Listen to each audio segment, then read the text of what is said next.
এই যে বরিশালের ফেমাস মহিষের দই,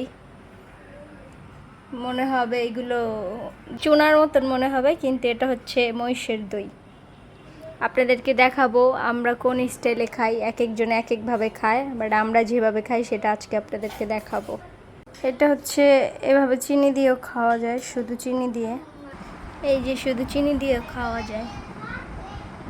টেস্ট কতদিন পর? অনেকদিন, বছর, গত বছর আমরা খাইতে পারি নাই, গেছিলাম। তো একটা গ্লাসে এতটুকু পানি নিয়ে নেবেন পরিমাণ মতন, তারপরে হচ্ছে দইটা নেবেন, যতটুকু খাবেন অতটুকুই পরিমাণ দই নেবেন। তো আমি এতটুকু নেব ব্যাস। তারপরে চিনি নিতে হবে, যতটুকু চিনি খান অতটুকু চিনি নেবেন, নিয়ে এটাকে অনেকক্ষণ এটাকে ফিনিশিং টাইপের বানাতে হবে।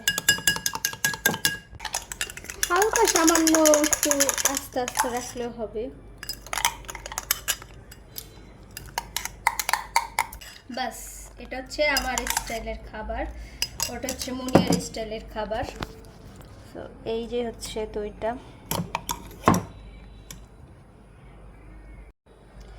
এই যে হচ্ছে দই বানিয়ে ফেলছি আমি।